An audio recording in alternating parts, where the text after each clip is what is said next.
Welcome back to another episode of Whiskey Row. I am so excited to be in the Speakeasy tonight to film this video. Tonight we're going to be talking about what is the best toasted Michter's product. I finally have all three toasted Michter's products. I've got the toasted rye, I've got the toasted bourbon, and I have the toasted sour mash. Finally. Thank you to everybody who helped me get hold of these. I've also put it up against two other bourbons. One is an Old Forester 1910, and the other is a Cooper's Craft 100. Now, the reason why I did this is because Cooper's Craft 100, they actually do some special stuff with their barrels, but it actually ends up being very, very similar to a toasted bourbon. And obviously, Old Forester 1910 is a toasted bourbon, and it is absolutely delicious. So both of these are fairly available and fairly inexpensive compared to these really, really hard to find Michter's products. So I thought it would be fun to put them in there. The competition, one, to throw me off the trail of Michter's, because if it's just the Michter's, it might be harder. Throwing these in here is a little bit of wild card, might mix it up a little bit for me. Also, maybe we'll find out that some of these more affordable and less expensive bottles are actually pretty good competitors to some of these really, really special, allocated, hard to find, crazy expensive bottles. But we'll find out here in just a minute. If you end up enjoying this video, please smash that like button. Subscribe to the channel if you haven't. Go check out Jamie and I's channel, or Jamie's channel, over on Beyond the Row. I go over there all the time, and we film a bunch of stuff over there. If you like the dynamic of Jamie and I together, that's where you're going to see it, is over on Beyond the Row.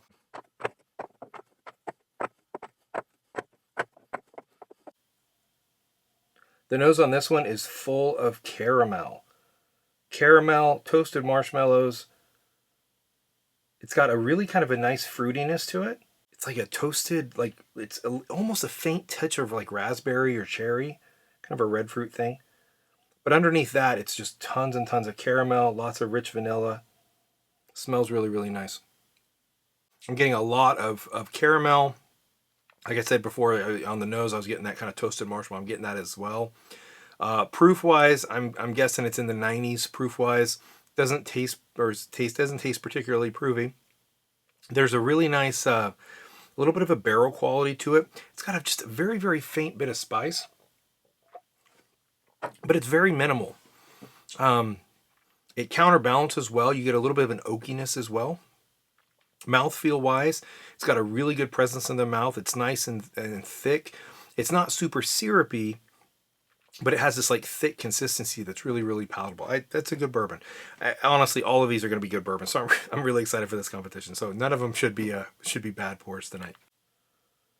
The nose on this one is like candied caramel, chocolate chews. It's got a little bit of an oakiness to it underneath all that caramel, but it's just gobs and gobs of caramel, a little bit of marshmallow fluff, a little bit of a toasted marshmallow as well.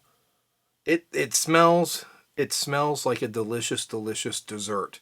It smells fantastic.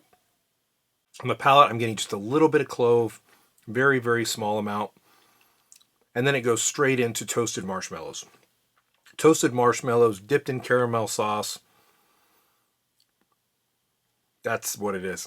There's a very, very faint citrus note to it. Very, very mild, though, very on the back of the experience. That is delicious. That's a really, really nice bourbon. Proof-wise, I'm guessing it's in the 90s as well. It doesn't taste particularly proofy. It does have a good mouthfeel, a good finish. There's nothing to say wrong about that one. It tastes like a really, really good toasted bourbon. All right, on the nose on this one, I'm getting just a very, very faint bit of clove. And that it really is pronounced in this competition just because everything is just so marshmallow, caramel, sweet. So it's just a touch of that clove, so it leapt out. It's not particularly strong, though. But not underneath, all over the place, I'm getting toasted marshmallow, caramel, a little bit of barrel oak. It smells really, really good. It stands out just a little bit from the first two. On the palate, I'm getting a nice little bit of kick of spice. Faint, it's faint. And overall, it's all about caramel sauce. It's like caramel candy bar, a little bit of chocolate. Great mouthfeel. Nice little kind of counterbalance of spice going on with this one. Great mouthfeel, getting some tingly, effervescent thing going on in the back of my palate. And just really, really good, sweet caramel, like caramello chocolate bar. Now the nose on this one, I'm getting a little bit of, kind of a little bit of a sourness to it. Kind of like a little bit of a lemon.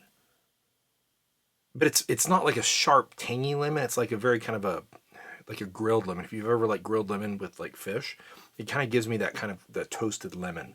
Just really kind of a nice blend of caramel and vanilla and marshmallow, spice, and they come off really nice on the nose.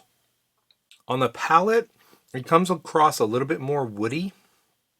I'm getting a lot of that caramel, lots of toasted marshmallow. Proof-wise, it's I don't even want to say it's 90 proof. It's just very, very, very low proof on that one. But the caramel really comes through. The toasted, like a roasted toasted vanilla thing, is really, really nice. But there is, like I said, there's a little bit of that barrel quality, which is kind of unique. I've gotten on some of the other ones, I've gotten oakiness or toasted oak or char. But this is really coming across as like a barrel wood. And it's just a little bit different. The flavors are all balanced. The barrel wood isn't too pronounced. I mean, it just sticks out in this competition because all the flavors are so similar. The nose on this is a little bit of baking spice and all kinds of caramel and vanilla. It has one of the strongest noses. It's got a teeny bit of a little bit of a freshness, almost, I don't want to say pininess because that's not quite right, but there's like this kind of a fresh wood aspect to it. It's really pleasant after having four that were very, very, for the most part, like caramel vanillas. This has a little bit more character to it than the others. Pretty unique. It's kind of interesting. Okay, on the palate, more proof. Proofs in the 115s. Unfortunately, in this competition, there's only one of the bottles that is higher proof than the others. All the others are between like 87 and 100 proof, and then the rye is like 115 proof, and there was nothing I could do about it. I'm pretty sure this is the rye. Has a tremendous mouthfeel, great presence in the mouth. It is just all kinds of caramel, a little bit of just very, very faint mint. It's a rye. A little bit of an evergreen, which was, I was on the nose, I was getting a little bit of kind of a fresh pine, so that makes sense. And the finish is absolutely amazing. This is a really, really good bottle of bourbon, or rye, or whiskey, whichever it ends up being. Sometimes I'm wrong, so maybe it's not the rye, but that's absolutely fantastic. Just the dark, dark caramels paired with that kind of fresh herbalness with a little bit of the pine and like a touch of mint and like just fresh liveliness. It's like so well balanced with the caramels. There's like tons of vanilla on the finish. The finish is just so like chewy and thick. All right, we've gone through and we've tasted them all.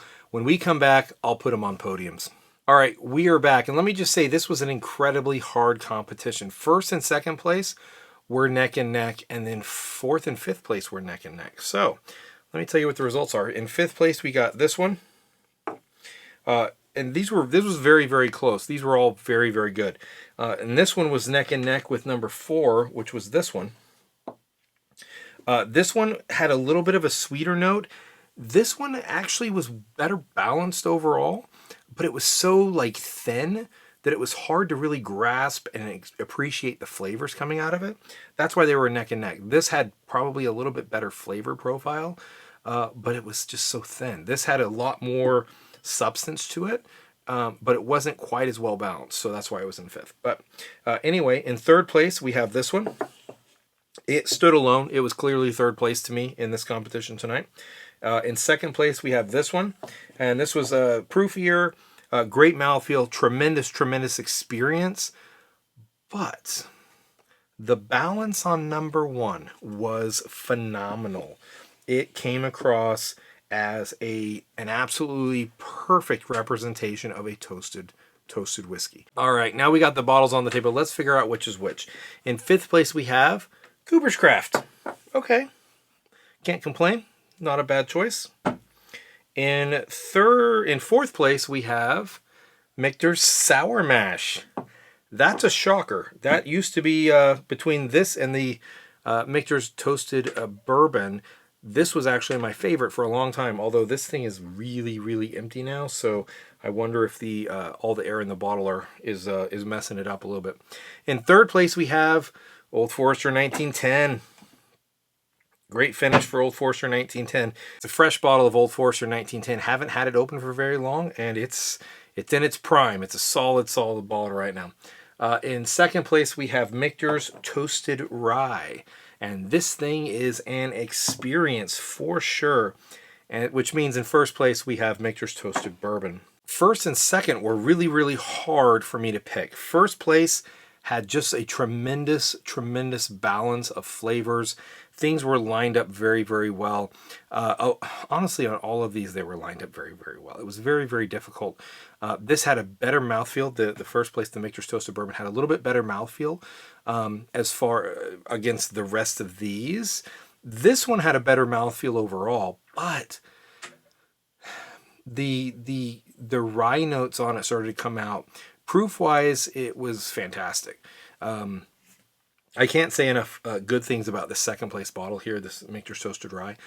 Between the proof, the rye notes coming out, the toastedness really kind of, if you're a bourbon lover and you haven't had a really good rye, this is a tremendous rye.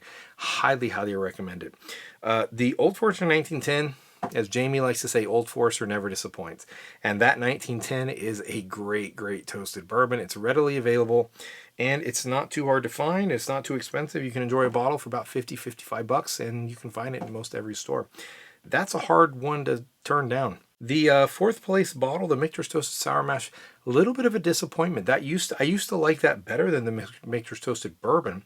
However, I think the air in the bottle is getting to it. It's even less proofy than it used to be. It feels very flat. Now, to answer the question of which Michter's bottle should you buy, Michter's Toasted bottle should you buy, the answer is if you are a bourbon lover only and you do not like ryes at all, go for the Michter's Toasted Bourbon. It is an exceptional experience. It will satisfy all of those toasted bourbon dreams that you have. And if you're going to spend the money in the hunt, it's the one you should go with. If you are a bourbon lover, but also kind of like ryes or love ryes, this is an incredibly unique experience. If I walked into a store and I had to pick between this one or this one and the price was the same, which would I pick? Honestly, I'd pick the rye. I like rye whiskey. I think it's really good. I prefer bourbons, but this rye whiskey toasted at the proof it's at is such a unique and delicious experience. This one probably tastes better, why it's in first place. But if I were to have, if I could only restock one, it's so unique. It's amazing. 115 proof toasted rye. You just can't duplicate that at all. And this is actually honestly really hard to duplicate because that's fantastic too. So what do I know? Anyway, this was a great competition. I loved doing this. Hopefully you enjoyed this video. If you did, please smash that like button. Subscribe to the channel if you haven't. And until next time, find a bottle you love.